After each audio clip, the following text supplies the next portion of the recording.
Hello friends, myself Diksha Beniwal. Today we will learn about Ambala, district of Haryana.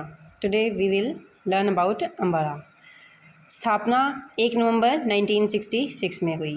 अब अम्बाला की short form Ambala, अब इसको हम क्या कहेंगे, फुल फॉर्म क्या होगी, army maintenance base and legislature area या legislative area. Army maintenance base and legislative area. Ambala 14वीं शताब्दी में अम्बा राजपूत के नाम पर बसाया गया था। महाभारत काल में माँ अम्बालिका के नाम पर रखा गया Ambala.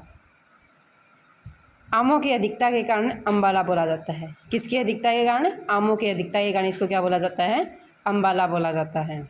Mixie city, science city, वैज्ञानिक सिटी जिसको हम बोलते हैं, वैज्ञानिक उपकरण नगरी भी बोल सकते हैं। अम्बाला के अंदर 35% साइंस के जितने भी औजार उपकरण होते हैं वो हम यहाँ पे बनाते हैं। अब इसका क्षेत्रफल बात करते हैं, एरिया कितना है, तो 1574 किलोमीटर स्क्वायर वर्ग एरिया में इसको क्या है, फैल रखा है ये।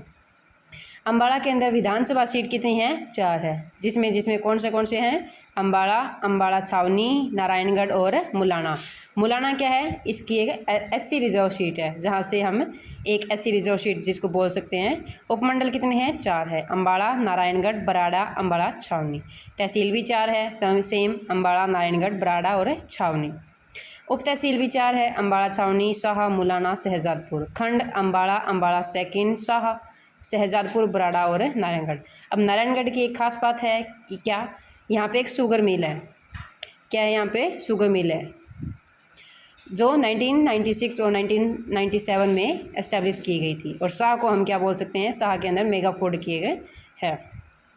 आर्यों ने हरियाणा में स्थायी निवास अम्बाला को बनाया। जब हरियाणा के अंदर आर्य आए तो उन्होंने सबसे पहले कहाँ पे प्रवेश किया? तो अम्बाला में किया।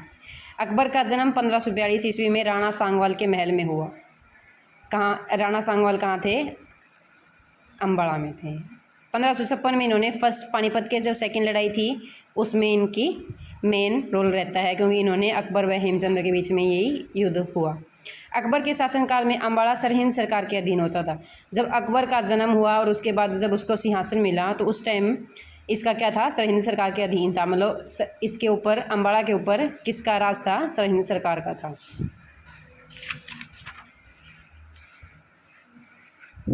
फिर अम्बाला एक रियासती मुख्यालय रहा है, हमेशा से क्या रहा है? रियासती, मतलब इसके ऊपर रियासत ने कब्जा कर रखा था, या फिर हम बोल सकते हैं कि रियासत चलती थी इसके ऊपर।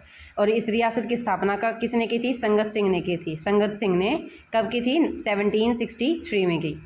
अब 1824 में सरदार गुरुबख्श की विधवा रानी दया कौर की मृत्यु के बाद अम्बाला को ईस्ट इंडिया में मिला लिया गया। अब 1824 में जब सरदार गुरुबख्श की वाइफ थी, कौन थी? जो मतलब गुरुबख्श के मरने के बाद उसकी रानी थी, वो वहाँ की राजा या रानी जो बन गई थी वो दया कौर थी। और उसकी मृत्यु के बाद क्या हुआ? अम्बाला को अंग्रेज़ों ने अपने अंदर मिला लिया। 1842 में अम्बाला को शिमला के अधीन किया गया। किसके अधीन कर लिया गया? शिमला के अधीन, मतलब इसको शिमला के अंदर मिला लिया गया। और 1843 में अम्बाला छावनी, जो इंडिया की फर्स्ट कैंट है, वो बना ली गई। और कब बनाई गई? 1843 में।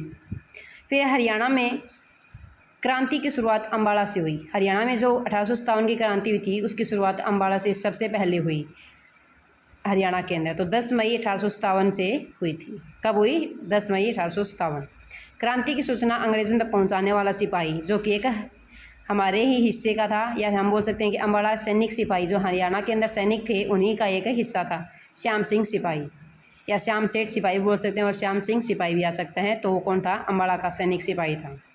1860 में अम्बाला में जनता दरबार लगाया गया। 1860 में क्या लगाया गया? जनता दरबार लगाया गया। किसके टाइम पे? वाइसराय लॉर्ड कैनिंग थे।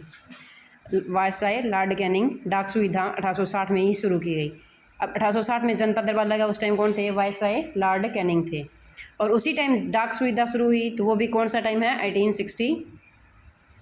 फिर अम्बाला में रेल लाइन बिछाई गई। तो हरियाणा में अम्बाला को में जो रेल लाइन बिछाई गई थी वो कब थी? जोड़ा गया अम्बाला को भी रेलवे लाइन से 1880 में। और हरियाणा में फर्स्ट आर्य ब्रांच भी रेवाड़ी में 1880 में ही आती है। हरियाणा का सबसे व्यस्त रेलवे स्टेशन है, और कौन सा? अम्बाला। 4 दिशाओं में ट्रेन जाती है यहाँ से, अम्बाला रेलवे से। और उत्तर हरियाणा का सबसे बड़ा रेलवे स्टेशन कौन सा है? अम्बाला ही है। 1886 में हरियाणा में कांग्रेस की पहली शाखा अम्बाला में लाला मुरलीधर के प्रयासों से लाई गई। तो तो 1886 में क्या हुई थी, हरियाणा में सबसे पहले कांग्रेस की जो भी हम बोल सकते हैं शाखा आई थी, वो किसके प्रयासों से आई थी, लाला मुरलीधर। यहाँ पे 2 क्वेश्चन बढ़ रहे हैं, कौन से। एक तो 1886 में, मतलब ये कि कांग्रेस की शाखा सबसे पहले कब आई, तो वो कब आई थी, 1886 में। किसके प्रयासों से आई, तो लाला मुरलीधर के प्रयासों से आई। अब लाला मुरलीधर के भी 2 क्वेश्चन है कि लाला मुरलीधर के कर्मभूमि कौन सी थी और जन्मभूमि कौन सी थी। तो इनका जन्म हुआ था पलवल में, इसलिए इनकी जन्मभूमि कौन सी होगी, पलवल होगी। और कर्मभूमि अम्बाड़ा में। इन्होंने काम कहाँ पे किए, सारे अम्बाड़ा में किए, तो इनकी कर्मभूमि कौन सी होगी, अम्बाड़ा होगी। आज के लेक्चर में हम इतना ही पढ़ेंगे। नेक्स्ट लेक्चर में हम अम्बाड़ा पार्ट 2 के नाम से अम्बाड़ा को कंप्लीट कर देंगे। Thanks and have a nice day. Bye bye.